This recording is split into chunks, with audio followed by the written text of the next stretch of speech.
Olá pessoal, hoje, domingo de Páscoa do ano 2018, estamos às vésperas, de estarmos contemplando os 70 anos da formação do Estado de Israel. 70 anos que corresponde também a uma geração bíblica, a figueira floresce. E nesse momento tão especial, nessa Páscoa do ano 2018, tão especial, eu quero apresentar para vocês também uma mensagem especial e nós vamos falar sobre o Deus do vazio. E por mais estranho que seja, como assim o Deus do vazio? Sim, o Deus do vazio. A Páscoa ela promove para nós reflexões a respeito do sacrifício que Jesus nos deixou como herança na cruz. E todas as reflexões e ensinamentos que ecoam pela história e têm transformado vidas, têm alterado rotas. E hoje eu quero trazer para vocês uma reflexão diferente. E talvez essa mensagem seja um pouquinho amarga para você, mas eu tenho plena certeza, vai promover uma profunda edificação na sua vida. Presta atenção. Será que nós entendemos de fato a extensão e a profundidade do sacrifício que Jesus fez por nós na cruz? Será que nós temos noção disso? Palavras de Cristo, João capítulo 10. Jesus está dizendo, na verdade vos digo, que aquele que não entra pela porta do curral das ovelhas, mas sobe por outra parte, é ladrão e salteador. Então tem que entrar pela porta. Bom, primeiro ponto. Quem não faz isso é ladrão e salteador. Aquele, porém, que entra pela porta é o pastor das ovelhas, entra pelo caminho correto. E essa porta, eu posso garantir para vocês, é uma portinha estreita, viu? Às vezes tem que ficar meio de ladinho para passar nela. E este porteiro abre, e as ovelhas ouvem a sua voz, e chama pelo nome as suas ovelhas, e as traz para fora. E quando tira para fora as suas ovelhas, vai adiante delas, e as ovelhas o seguem. Por que seguem? Porque conhecem a sua voz. Nós vivemos um momento onde muitas vozes estão falando ao mesmo tempo para você. Nos altares, nas rádios, nos programas de TV, e no meio desse monte de vozes, qual é a voz verdadeira, legítima de Cristo?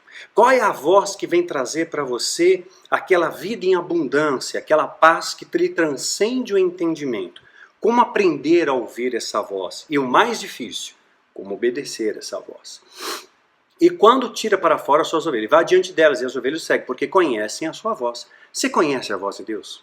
Você já ouviu a voz de Deus? Seja sincero consigo mesmo. Esse vídeo vai trazer para vocês ensinamento, que eu tenho certeza vai mudar a sua rota, vai mudar o seu olhar do mundo e o seu olhar sobre si mesmo. Mas de modo algum seguirão o estranho. Veja bem, de modo algum seguirão o estranho. Antes fugirão dele, porque não conhecem a voz dos estranhos. Então, quando você conhece a voz de Deus, quando você conhece a verdade, você não é mais enganado pela mentira. Então é importante, o antídoto contra a mentira é o conhecimento da verdade. Conhece a verdade vos libertará, não é assim? Mas por que tantas pessoas seguem os falsos profetas? Seguem essas vozes que lhe oferecem atalhos para a sala do trono, e você sabe que não tem atalho para lá. Jesus disse nessa parábola, mas eles não entenderam. E curioso, muita gente nos dias de hoje ainda não entende o que ele lhes dizia. Então Jesus explica de novo, agora com mais profundidade. Tornou, pois, Jesus a dizer-lhes, em verdade vos digo que eu sou a porta das ovelhas. Não há outro caminho para você chegar na sala do trono. É através de Jesus. Ele é o caminho, a verdade e a vida. Só através dele. Todos quantos vieram antes de mim são ladrões e salteadores, mas as ovelhas não ouviram. Eu sou a porta. Se alguém entrar por mim, salvar-se-á. E entrará e sairá e achará pastagens.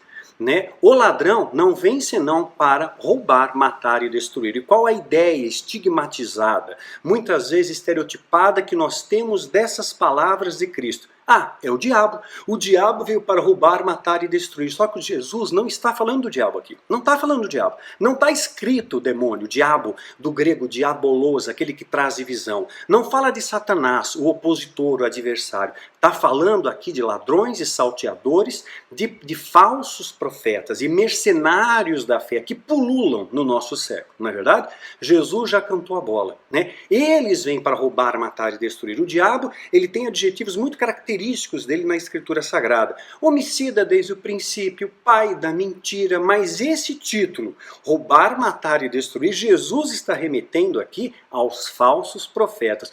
O ladrão só vem para roubar, matar e destruir. Eu vim para que tenham vida e a tenham em abundância. E quem é o ladrão? Quem não entra pela porta. Aquele que não segue o caminho de Cristo, é o anticristo, é contrário a Cristo. A gente procura estigmatizar isso numa pessoa, mas todo aquele que não vive os valores de Cristo é anticristo, é contrário a Cristo. E todo aquele que não chega ao Pai através de Cristo é ladrão e salteador. E Jesus continua falando aqui, eu sou o bom pastor que dá vida pelas ovelhas, mas o mercenário, o mercador da fé, que não é pastor, não tem coração de pastor, não ama as ovelhas, não faz por amor, faz por dinheiro, porque ele é mercenário. A quem são as ovelhas, vira o lobo e as deixa as ovelhas e foge. Na hora que o bicho pegar, o falso profeta foge, te larga na mão, né? E o lobo as arrebata e dispersa as ovelhas. Ora, o mercenário foge, porque é mercenário e não tem cuidado para com as ovelhas. O verdadeiro líder vai sempre te falar a verdade. Quer doa, quer deixe de doer. Vai te falar a verdade. Vai lhe apontar o caminho. Ele não vai falar algo que afaga o seu ego. O mercenário faz isso. Porque se ele lhe agradar, você oferta mais, você dá dinheiro. Sabe, eu estou feliz ali, eu estou num lugar bom. Você está numa zona de conforto, né? Não é isso que Jesus veio prometer para você. Jesus prometeu cruz, privação, renúncia, né? É esse o caminho. Esse caminho sim te leva a um caminho onde a paz transcende o entendimento, né, a um caminho de vida plena, vida em abundância. O mercenário não tem cuidado com as ovelhas. Eu sou o bom pastor e conheço as minhas ovelhas, e das minhas eu sou conhecido. João 10, de 1 a 14. Então ele está dizendo que ele conhece as ovelhas, conhece os filhos, e ele também é conhecido pelas ovelhas, né? A ovelha conhece a voz do pastor. Vamos ser sinceros? Você conhece de fato a Jesus? Você conhece de fato a Deus? Você consegue definir o que é amor?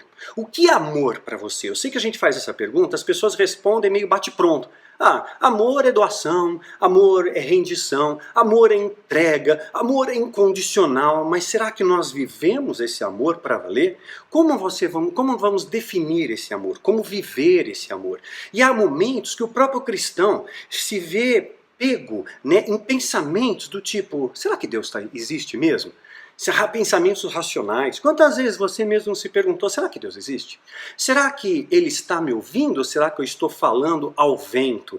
Né? Será que tem algum propósito na minha vida? Deus tem algum propósito para mim? Por que Deus permite eu passar por isso? Eu acho que Deus não existe. Porque eu estou sendo assolado por uma enfermidade e Ele não me cura. Então Deus não existe, mas nem sempre Deus cura. Já falei isso várias vezes. Eliseu morreu da doença que ele tinha, por exemplo, tá? Então, como é que nós vamos fazer para ouvir a voz de Deus? Como saber a vontade dele, divina, na sua vida, na minha vida? Seria então, muitas vezes, o fato de eu ouvir a voz de Deus, eu estou ouvindo a minha razão, eu estou ouvindo a minha mente, eu estou ouvindo a minha vontade, aquilo que eu quero ouvir, né? Será que são as minhas emoções que estão entrando em ebulição? Ou será que de fato é Deus falando comigo? Como discernir? Como separar? Como encontrar a divisa nesse segmento? Eu sinto Deus presente na minha vida? Você sente Deus presente na sua vida? Ou ele é somente um vazio que habita em você? Ou ele é somente um vazio, né? Alguns filósofos, aqui nós vamos contar uma história, Paulo está debatendo com pessoas muito inteligentes, não está debatendo com qualquer um. Olha só o que ele está dizendo. E alguns filósofos, tá lá em Atos, depois a gente vai dar o endereço, e alguns dos filósofos, epicureus e estoicos, contendiam com ele. E uns diziam, então o epicurismo, veja bem, o que é isso? São caras filósofos inteligentes, gente crânio da época. Era um sistema filosófico que pregava, né, a procura de prazeres moderados para atingir um estado de tranquilidade e libertação do medo, com a ausência de sofrimento corporal, né, pelo conhecimento do funcionamento do mundo e da limitação dos nossos desejos. Essa é uma das definições. É semelhante aos pilares do nirvana, do budismo. Quanto mais você se desapega da matéria, quanto mais você se distancia dessas necessidades, mais próximo você está do horizonte de felicidade. E os estoicos são posteriores à época do Império Romano. Eles também focavam o aspecto da promoção de uma vida em harmonia com o universo, em simbiose com o universo, sobre o qual a gente não tem um perfeito controle. Simplesmente estamos aqui seguindo a vida, mas procuramos encontrar esse equilíbrio através da união com o universo. Então eles eram filósofos extremamente respeitados. E Paulo estava debatendo com essas pessoas, racionais, cartesianas, né? E aí eles diziam, o que dizer? O que quer dizer esse paroleiro? Paroleiro, olha só, paroleiro é o que fala parolas, é o embuste, é o falastrão. Era isso que estavam dizendo de Paulo. O que esse falastrão está dizendo aqui para nós? E outros, parece que é pregador de deuses estranhos, porque eles anunciam a Jesus e a ressurreição. E tornaram e levaram ao aerópago. O que era o aerópago? Era um tribunal de justiça feito a céu aberto, numa praça, né? Era um conselho, né? Muito célebre, muito respeitado pela sua honestidade, pelos seus valores, pela sua retidão de juízo, e funcionava a céu aberto, né? Disso remonta lá na cidade de Marte, antiga Atenas, desempenhava um papel muito importante na política e também em assuntos religiosos. Então Paulo é levado nesse local de discussão a céu aberto, está falando para pessoas muito respeitadas num cenário extremamente respeitado. Olha o tamanho da responsa. E eles continuam dizendo, poderemos nós saber a nova doutrina, que é essa que falas? Pois as coisas estranhas nos trazes aos ouvidos. Queremos, pois, saber o que vem a ser isto. É uma coisa diferente. Os atenienses estrangeiros, resistentes, de nenhuma outra coisa se ocupavam, senão a dizer e ouvir alguma novidade. Então eles eram esponjas, eles queriam absorver coisas novas. O que você tem a dizer para a gente de novo? E estando Paulo no meio do aerópago, disse, homens atenienses, em tudo vos vejo um tanto supersticiosos, em algumas traduções muito religiosos, porque passando eu, e vendo vossos santuários, achei também um altar que estava escrito, ao Deus desconhecido. Este, pois, que vós honrais, não conhecendo, é o que eu vos anuncio. Olha que estratégia, hein? E Deus, que fez o mundo e tudo que nele há, sendo o Senhor do céu e da terra, não habita em templos feitos por mãos de homens. Está claro aqui? Deus não está nos templos. Deus está aqui, venha na reunião profética ungida e escambau. Não. Deus, onde 2 ou 3 estiverem reunidos, Jesus ali está. Deus está no meu coração, no seu coração. Deus não está nos templos. O próprio Jesus expulsou os mercadores do templo. Jesus era a persona não grata no templo, né? Então, nem sempre o templo vai ser sinônimo, né, de morada de Deus. Já houve um momento disso, sim, o Santo dos Santos, o tabernáculo, né? Existe a casa de oração, mas nem sempre isso remete à presença de Deus, porque a presença de Deus está ligada a um ato de santidade, a um ato de amor, a um ato voluntário, não uma busca para afagar o nosso ego, não uma busca para alcançar os nossos desejos pessoais. A Bíblia não fala, buscar em primeiro lugar o reino, não o reino. Então essa é a busca de quem vai ao templo, buscar o reino e os valores do reino para que a vontade dele seja feita em primeiro lugar. É isso, e hoje a gente vê muitas vezes o contrário disso tudo, né? Não habita em templos feitos por homens, nem tampouco é servido por mãos de homens, como que necessitando de alguma coisa. Pois ele mesmo é quem dá a todos a vida e a respiração de todas as coisas. Atos 17, 18 a 25. E aí Paulo diz, então é esse Deus desconhecido que eu quero te apresentar. E hoje, meu irmão, minha irmã, que está me assistindo, é esse Deus pouco conhecido que eu quero te apresentar.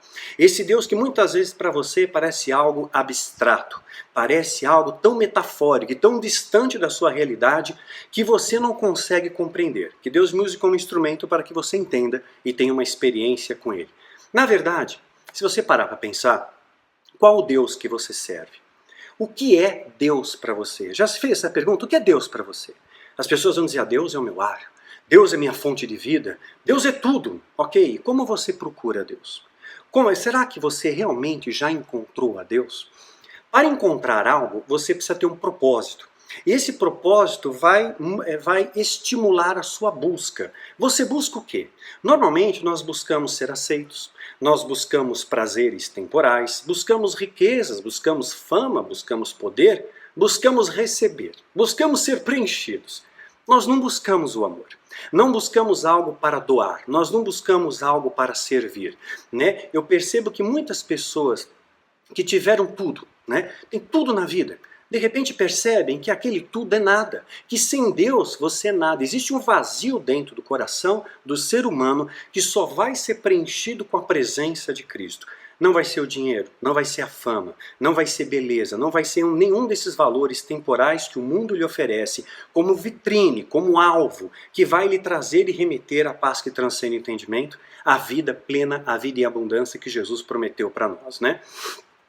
Então muitas pessoas percebem, cheguei aqui, e daí? Né? Quantos você não conhece que tem tudo, mas são pessoas vazias, né? E eles servem a um Deus vazio, né? Porque a busca deles é vazia também. A gente muitas vezes procura preencher a nós mesmos. Em vez de sermos preenchidos por Deus, buscamos os nossos prazeres, né? Você sabe que as suas palavras têm poder, né? E essas palavras ecoam pela eternidade. Então, se você disser de si mesmo, por exemplo, eu não sou capaz, eu não posso, não vai dar certo, eu não sou merecedor, eu não sou digno, eu estou debaixo de uma maldição, nada dá certo na minha vida. Sabe o que vai acontecer? Você vai atrair uma maldição para a sua vida. Eu vou explicar a base bíblica para isso. Pilatos. Vamos entender quem era Pôncio Pilatos? Ele era mais ou menos um prefeito da província romana da Judéia entre o ano 26 depois de Cristo até o ano 36, começo do ano 37, né? Então Pôncio Pilatos ele era um cara que tinha muito poder ali. E ele está ali indagando, ele está inquirindo, ele está julgando Jesus. E respondeu-lhe o presidente e disse-lhe: qual desses dois quereis que vós, que solte? Era a época da Páscoa, era por tradição soltar alguém. E eles disseram, o povo, Barrabás, o bandido, o ladrão. É impressionante como até hoje o bandido é prestigiado. O mercenário é prestigiado. Aquele que te engana é prestigiado.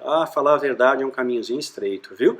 E disse-lhe Pilatos, que farei então de Jesus chamado Cristo? Disseram-lhe todos, seja crucificado. E nós continuamos crucificando a Cristo. Quando negamos os seus valores, quando damos as costas para Ele, quando entregamos para Ele o resto, a sobra, a esmola, você está negando a Cristo. Isso é anticristo. Deus disse para você amar a Ele de todo o seu coração, de todo o seu entendimento. E a expressão do nosso amor muitas vezes é a esmola, o que sobra. Isso não é amor. Amor é excelência, é o melhor, não é o pior. Talvez você nunca tenha amado Deus. Talvez você nunca tenha tido uma experiência com Deus. E talvez seja por isso que as suas orações não são atendidas. Porque você não tem a legitimidade de filho. Porque você pede e não recebe. Porque você não é filho. Porque o pastor conhece as ovelhas. Mas e se você não for ovelha? E se você está seguindo os mercenários, os ladrões, os falsos profetas? Gritaram que seja crucificado. O presidente, porém, disse, mas que mal ele fez? E eles mais clamavam, dizendo, seja crucificado. Então Pilatos, vendo que nada aproveitava antes do tumulto, só crescia, tomando água, lavou as mãos diante da multidão, dizendo, fez aquela ação teatral ali, eu sou inocente do sangue desse justo. Pilatos reconheceu que Jesus era justo. Olha que incrível, né? O ímpio reconhece o justo quando você anda na terra como cidadãos dos céus. E sou inocente desse sangue de justo, considerai isso. E respondendo-lhe todo o povo disse, o seu sangue caia sobre nós e sobre os nossos filhos. O que aconteceu pela história? E aí continua, e soltou Barrabás, e tendo mandado açoitar, Jesus entregou para ser crucificado. Mateus 27, 21 a 26. Era a época de Páscoa. A época que nós estamos vivendo hoje, Páscoa. O nosso libertador foi preso, nosso libertador foi escarnecido, foi açoitado, foi desacreditado. E o seu sangue foi derramado por amor a você e por amor a mim. E o sangue de Cristo, conforme os judeus pediram, caiu sobre eles. Pela história, os judeus foram saqueados, foram perseguidos, foram torturados, foram injustiçados, foram aprisionados, colheram uma sentença das suas próprias palavras que ecoaram. O diabo ele é muito mais oportunista do que poderoso. Deu a legalidade. Deus ele continua amando os judeus, evidente, na sua onisciência ele sabe até quantos vão se converter na época da grande tribulação. 144 mil descendentes das tribos de Israel que vão pregar aos judeus. Deus ama os judeus.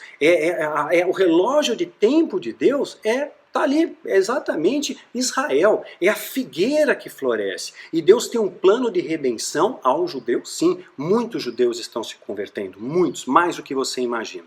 Tem um plano, né? Lembro que uma vez alguém disse para mim assim, Daniel, imagina, Deus abandonou os judeus, o anjo não protege nem Jerusalém, né? Quanto mais o resto dos cristãos protege, mas tudo tem ação, reação, causa e efeito, semeadura e colheita. Outro dia alguém falou para mim, Daniel, de que adiantou você sair do glamour do satanismo, daquela unidade toda, você tem hoje meia dúzia de gato pingado, de seguidores, meia dúzia de discípulos, eu não me importo com isso, não é a quantidade, é qualidade. Jesus treinou 12, só 12. Tinha uma dúzia. Olha o estrago que fez. Olha as palavras que ecoam até hoje. Olha o estrago que faz no inferno. Faz o inferno estremecer até os dias de hoje, né? Então, é qualidade que você venha fazer parte desse pequeno grupo. Qualidade, não quantidade, né? Esse pequeno grupo mudou a história. Mudou nossa forma, Jesus mudou a nossa forma de contar o tempo. Antes de Cristo, depois de Cristo, transforma vidas. Israel torna-se nação, isso não é pouca coisa, Deus honrou.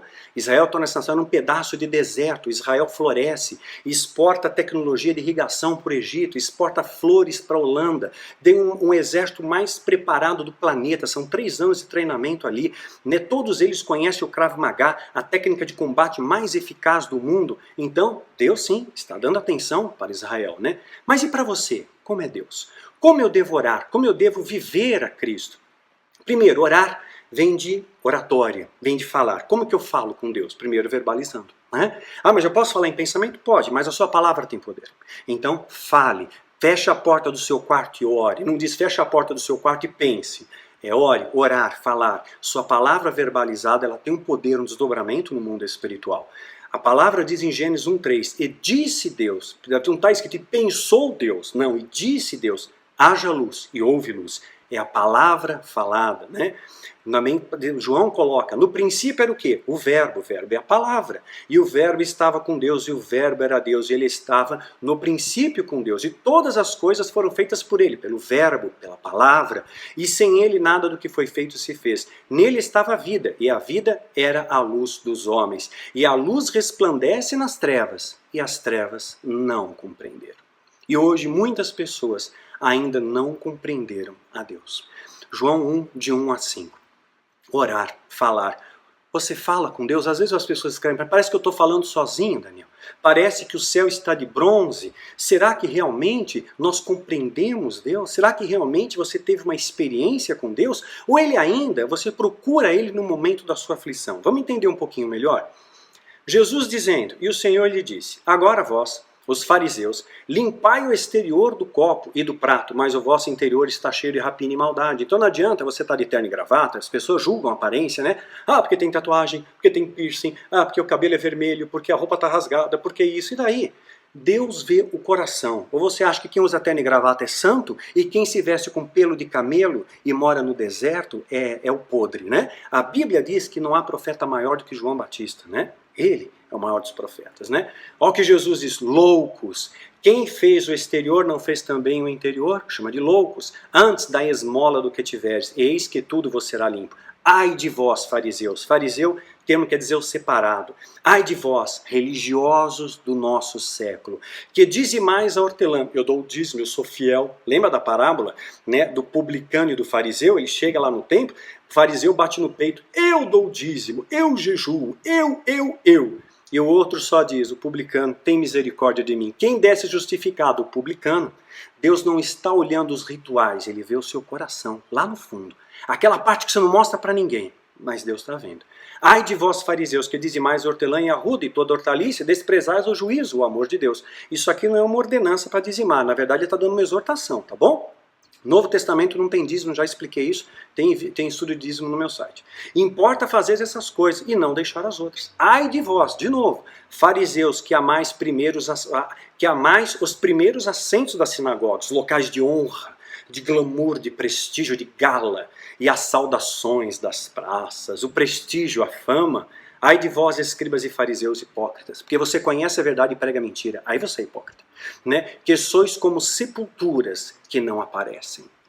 E os homens que sobre elas andam não sabem. Muitos estão seguindo mortos. Muitos estão seguindo a voz de loucos. A Bíblia está dizendo. Jesus já disse. E respondendo um dos doutores da lei, o cara que manjava a lei, disse-lhe, mestre, quando dizes isso também está nos afrontando. Eu estou me sentindo ofendido. Eu estou de bico. E Jesus disse, ai de vós também. Jesus não pegou leve, não. Daniel, por que você fala do falso profeta? Porque Jesus falava, porque Jesus chutou a mesa do cambista. Então eu também falo, é minha missão falar contra o pecado, não contra pessoas, mas contra atitudes. É minha missão. Se eu não falar, Deus cobra de mim. Né? Ai de vós, doutores da lei, que carregais os homens com cargas difíceis de transportar. Quando você sempre coloca um peso no povo. Nunca tá bom. Ah, agora eu estou indo buscando a cura. Deus não curou. A culpa é sua. Porque você não tem fé, porque você tem legalidade, porque você é satanista. Só que eles não vão te contar que nem sempre Deus cura. Que Timóteo não foi curado dos seus problemas de estômago. Que Trófimo ficou doente em Mileto. Isso eles vão omitir de você. Jogam peso. Quanto mais peso você tem, mais dinheiro você dá para o sistema, porque mais você vai ficar dependente do sistema e menos dependente de Deus. Você tem que ser mais dependente de Deus. Totalmente dependente dele, melhor dizendo. E vós mesmos nem anda. Um dos vossos dedos tocais as cargas, ou seja, vocês nem ajudam eles. Vocês põem peso nesse povo, saqueiam o povo, enganam o povo e não ajudam eles em nada. Ai de vós, né? Que edificais os sepulcros dos profetas, e vossos pais os mataram. Lucas 11, de 39 a 47. Então, veja bem, Deus não está no templo, Deus não está nos rituais, Deus está aqui. Deus está aqui, Deus está aí, agora, falando com você. Abra o teu ouvido, abra o teu coração, escuta. Talvez seja a última oportunidade que Deus está te dando.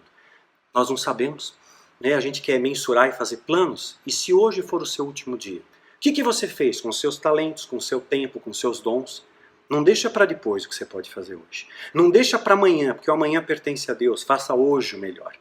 Escuta o conselho prudente. Deus está aqui, falando com você, no seu coração. Jesus diz que Ele nos daria um fardo leve. E esses falsos profetas põem peso em você. Ah, tem maldição. Ah, se você não der o dízimo, vem o devorador e pega tudo. Ah, porque a enfermidade, porque agora vem isso, porque agora a desgraça. Sabe o que Jesus diz? Loucos. Vou aqui ler um texto. E propor-lhes uma parábola. Jesus falando de novo, ele é o nosso modelo, né?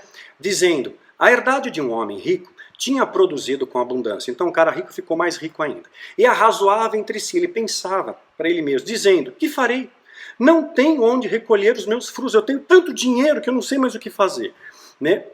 E disse, farei isso, derrubarei os meus celeiros, edificarei outros maiores. Olha a cobiça, olha a ganância. Não basta ter uma fazenda, eu tenho que ter um jatinho. Não basta ter a fazenda e o jatinho, eu tenho que ter a mansão. Nunca basta. Sempre você está correndo atrás de alguma coisa, hein? E nada disso vai te preencher.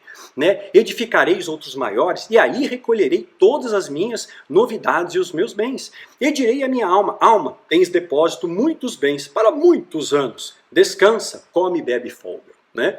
Mas Deus lhe disse, louco, está dizendo para você hoje, louco, essa noite pedirão a tua alma. E aí?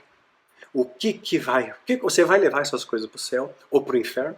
Louco, essa noite pedirão a tua alma. Nós não sabemos o dia do amanhã. Não haja de maneira imprudente. Não anda pela terra achando que Deus não está vendo o que você está fazendo, porque Ele está vendo sim. Os olhos de Deus estão em todo lugar. Pedirão a tua alma. O que tens preparado? Para quem será? Assim é aquele que para si ajunta tesouros e não é rico para com Deus. Lucas 12, 16 a 21. A árvore dá o seu fruto, não é assim que o Salmo diz? Cada árvore dá seu fruto ao seu tempo, a árvore não come o seu fruto. E quantas vezes nós somos ingratos para com Deus? Quantas pessoas são acolhidas por Deus e muitas vezes viram as costas para Deus, né? Não é assim? Olha o que Jesus fala, aquele que tem os meus mandamentos e os guarda, este é o que me ama.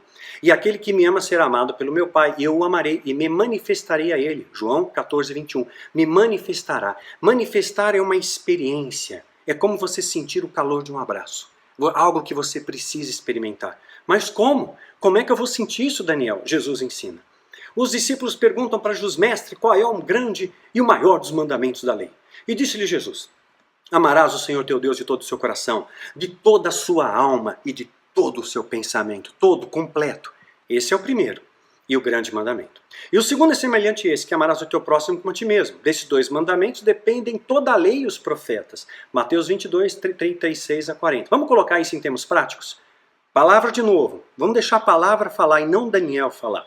E, seu irmão ou irmã estiverem nus, e tiverem falta de mantimento cotidiano, e algum de vós disser, ide em paz, aquintai-vos, fartai-vos, e não lhe derdes as coisas necessárias para o corpo, que proveito virá daí? Assim também a fé, se não tiver obras, é morta em si mesma. Mas dirá alguém, se tu tens fé e eu tenho obras, mostra-me a tua fé sem obras, e eu te mostrarei a minha fé pelas minhas obras. Tu creres que hás um Deus? Fazes bem. Também os demônios creem e estremecem. Mas, ó homem vão, queres tu saber? que a fé sem obras é morta. Ah, homem vão. Tiago 2, 15 a 20. Vão frívolo, fútil, medíocre, é isso que está dizendo.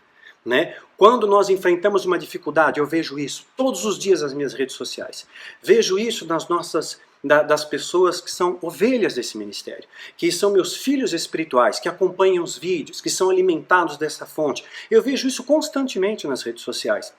Quando você enfrenta uma dificuldade, tem uma doença, está enfrentando desemprego, qualquer dificuldade, está sendo perseguido no trabalho, sei lá. Ai meu Deus, pede oração, aí essa pessoa jejua, ela ora, ela acredita em tudo, ela se dobra, ela oferta, ela dá o melhor, né? Quando ela está com dificuldade. Aí, né, você ora com fervor, você jejua, você oferta o seu melhor, nós os entregamos, você acredita nas promessas, você acredita em Deus, porque você está na pior, né? Mas quando a tempestade passa, né? Você orou pelo emprego e Deus te deu emprego. Você orou pelo livramento e Deus te deu o livramento. Você orou por uma cura e Deus de repente te curou. Você orou pedindo forças e Deus te renovou. O que resta depois? Vazio, ingratidão. Será que assim você vai ser chamado amigo de Deus? Quando as pessoas estão servidas, Deus não importa mais para elas. É uma equação matemática triste. É o que Jesus falou: haverá pois fé na terra quando o Filho do Homem voltar. O amor de quase todos se esfriará. Quando você se vê servido, agora eu estou bem. Que se lasque Deus. Eu não oro mais, eu não jejuo, eu nem sinto Deus. Será que Deus existe? Eu acho que Deus não existe, acho que eu estou falando sozinho, eu acho que é coisa da minha cabeça. Mas quando você estava na dificuldade, você acreditou, né? Você acha que Deus vai estar do seu lado mesmo? Você acha que realmente você vai colher algo disso tudo? Porque Deus está vendo. Isso tem um nome: ingratidão. Jesus morreu por você, morreu por mim. Deu seu sangue na cruz, foi açoitado, foi escarnecido, foi traído, né? Foi julgado, sentenciado e condenado injustamente. O amor foi crucificado. E o que você faz com isso? Louco, essa noite pedirão a tua alma. E às vezes Deus pede tão pouco. Eu estou juntando riqueza. Eu conheço pessoas que não tinham nada. De repente conseguem um emprego. Não tinham pouco, elas ofertavam. Agora eu vou ter a prosperidade. Aí conseguiu um emprego. Ela ganha, sei lá, 5 mil reais. Sabe quanto que ela oferta para a obra? 100 reais. Eu dou isso, aí tá muito, eu estou fazendo a minha parte, tá mesmo? Você está dando a esmola, está dando pior para Deus, né? Nós não buscamos mais a Deus quando você está servido, nós não oramos mais, não estudamos mais a sua palavra, nós questionamos a existência de Deus, questionamos se Ele existe, questionamos os seus propósitos, mas a aflição te aproxima dele, né? Curioso. Por isso, é um modelo desenvolvido por muitos ministérios. Oferecem para você, sabe o que? Manutenção da dor. É isso mesmo. Oferece a manutenção da dor. Enquanto você tiver dor, você procura. Enquanto você sofrer, você procura. Então eles vão estimular o seu sofrimento. Como? Eu quero a cura. Ok, você foi curado? Tá bom, beleza. Você não pode ser apenas curado, você tem que ser próspero, você tem que ser rico. Tá bom, ok, agora eu sou próspero, eu sou rico.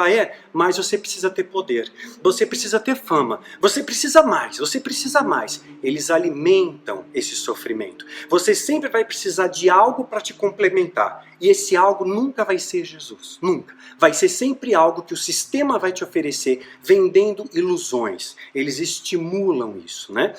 E aí nós transformamos os cristãos em pessoas frias, em pessoas egoístas, em pessoas avarentas, né? Em pessoas que aprenderam uma lei de troca, porque vivem numa escala de sofrimento e compram isso. Então nesse ciclo, nesse looping, sem amor para com Deus e sem amor para com o próximo, né? Não há gratidão, não há regozijo, não há mudança em vida. Agora que você está suprido por algum tempo, mas eu quero lembrar uma coisa para você: tudo passa, tudo passa. O sangue de Cristo está sobre você, está sobre mim. Sabe cada voto que você não cumpriu, que você fez? Senhor, eu vou ser mantenedor desse ministério. Quantos prometeram para ser mantenedor nessa trincheira? Quantos? Perdi a conta já, né? Votos não cumpridos. Fez um voto diante de Deus, mas não cumpriu? Melhor que você não tivesse feito o voto, a Bíblia diz. Deus anotou, né? Suas promessas não feitas, eu vou orar todo dia, tá, Senhor? Eu vou jejuar mais, agora eu vou vigiar mais. Os conselhos que você pediu e não acolheu, quantas pessoas pedem conselho? E aí eu falo o que Deus manda dizer. Não era bem isso que eu queria, não, então não. Eu vou buscar mais um, melhor de 3. Você pede Deus falar. Deus fala, e você não obedece? É complicado, né? É melhor obedecer do que sacrificar. Quantas pessoas se comprometem? Eu vou ajudar mais o meu próximo, eu vou orar mais, eu vou estudar mais, eu vou buscar mais a Deus, né? E tem pessoas que eu conheço que deram mais de 100 mil reais para estranhos. Sabe para quê? Para se sentirem aceitos, para se sentirem amados, para comprar o amor, para comprar a atenção deles. Mas agora que eles estão supridos, sabe quantos eles investem na obra de Deus? A esmola. 10 reais, 20 reais. É assim que é. Né? Eles têm muito para ofertar, mas ofertam um pouco. Né? Então veja bem, eu estou falando de oferta assim, eu raramente falo sobre esses valores, mas muitas vezes isso mede o seu amor. É um dos medidores de amor. Quanto tempo você passa na presença de Deus? Né? Qual a prioridade na sua vida? Qual a expressão do seu amor? Né? Se você amar a Deus acima de todas as coisas, quanto que você investe? Né? Hoje eu vejo muitas pessoas que estão servindo um Deus vazio, um Deus que eles não conhecem, porque é um Deus ainda desconhecido, porque não provaram o amor. Só conhecem um Deus que vem para te socorrer. Mas quando você está suprido, meu irmão, Deus deixou de existir. Deus não existe mais, o Deus torna-se você. E você segue aqueles que vêm para roubar, matar e destruir, que alimentam o seu sofrimento para lucrar com ele. Veja bem, Atos. E alguns dos exorcistas judeus ambulantes tentavam invocar o nome do Senhor Jesus sobre os que tinham espíritos malignos, dizendo: esconjure por Jesus, a quem Paulo prega. Exorcistas judeus ambulantes.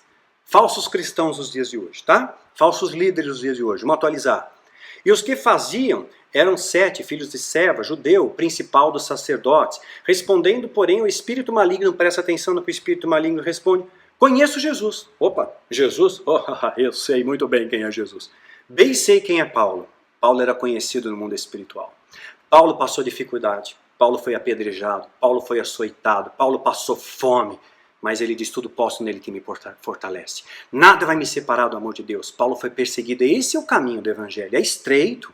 É estreito, não é largo, como estão te dizendo. A vida de Paulo piorou quando ele se converteu. Piorou. Ele tinha uma vida de conforto, ele era fariseu. De repente ele passa fome. É naufrágio, é prisão, né? Mas nada vai me separar do amor de Deus, porque ele provou esse amor. Teve uma experiência com Deus. O Deus dele não era um Deus vazio, não era um Deus desconhecido, ele deu o melhor que ele tinha. Ele se colocou em tributo, em sacrifício vivo por amor a Deus. Quantos têm coragem de fazer isso, né? Bem sei quem é Paulo, mas vós quem sois? E o diabo talvez esteja te perguntando agora: quem é você para me dar ordem? Quem é você? E saltando neles o homem que tinha o espírito maligno, assenhorando-se de todos, pôde mais do que eles, o qual de maneira que nus e feridos, pelados e machucados, fugiram daquela casa. Atos 19, 13 a 16. Qual Deus você serve?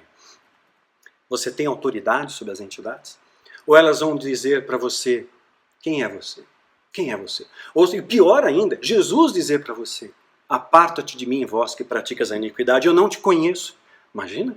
A situação está ficando estreita, né? O que você fez para exercitar o seu amor de Cristo na sua vida? Antes você ofertava o que tinha e o que não tinha. Você comprava ilusões. Hoje você está liberto, você conhece a verdade. O que você oferece no altar? Você passa tempo em oração com Deus? Você ora? Você jejua? Ou você passa mais tempo na internet, falando mal dos outros, fazendo fofoca? Qual a expressão do seu amor? É a sobra? Ou é pior do que isso, é nada? Existem células do MGL, e muitos que frequentam essas células são pessoas que estão empregadas. E muito bem empregadas. Sabe quanto que eles ofertam? Né? Estou dando uma exortação às minhas ovelhas. Sabe quanto que eles ofertam? 10 reais. No mês, todos juntos. Um grupo de 8 ofertou 10 reais. Todos são empregados. A pessoa abriu a porta da casa, preparou o estudo, né? Preparou a mesa, está dando o melhor, está dando tempo. Eu amo tanto a Deus, dou a miséria. É assim que é. Né? Na minha vida não é diferente, não. As pessoas que investem nesse ministério são poucos que têm oferta de amor. Né? Cada pessoa que visse um vídeo desse, ofertasse 10 reais para o Daniel, pronto, eu estaria suprido, eu poderia ministrar seminários de graça. Né? Mas as pessoas não investem, porque quando você coloca, é o amor. Amor? Que amor? Você não pode amar quem você não conhece, né? O Deus para você ainda é um Deus desconhecido. E onde que eu invisto, Daniel? Você investe na fonte da onde você extrai o seu alimento. É isso. Na fonte onde você extrai o seu alimento, você investe. É daqui que você está tirando alimento? É dessa fonte? Investe nessa fonte. Daniel, eu assisto aquele pastor, aquele fulano, beltrano que me edifica. Investe nessas vidas. Partilha, sabe? Seja um semeador do reino. Jesus está voltando. Não há tempo a perder, né? Então, eu estou falando a todos que são meus filhos na fé. Quanto tempo você passa na presença dele? Né? O mundo nota que você é cristão, o seu caminhar do mundo nota compromisso.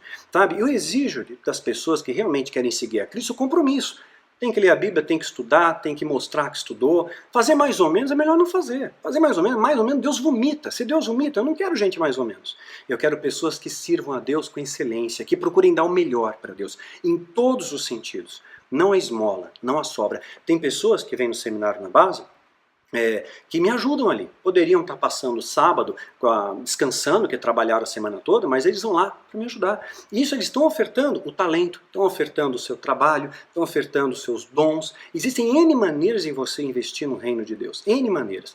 Não esqueça, guarda essa frase, não esqueça de Deus nos dias da sua glória. Porque essa glória vai passar. Esse momento vai passar. Tem saúde hoje? Amanhã você pode não ter. Tem dinheiro hoje? Amanhã você pode não ter. E aí você vai desesperado procurar Deus e talvez Deus diga para você, louco, essa noite pedirei a tua alma. Você correu atrás do vento, você não fez nada. Né? Seja grato a Deus. Seja um instrumento do amor de Deus na terra. Seja cristão. Se você vê alguém passando necessidade, passe amanhã. Se você tem o poder de fazer o bem, faça o bem. Né? Faça valer a pena o sacrifício de Cristo na cruz por você, por mim. Que o mundo espiritual possa dizer, sim, eu conheço Jesus. E bem sei quem é você. Filho do Altíssimo, filho do Rei dos Reis. Que você possa fazer a diferença. Que você seja a diferença.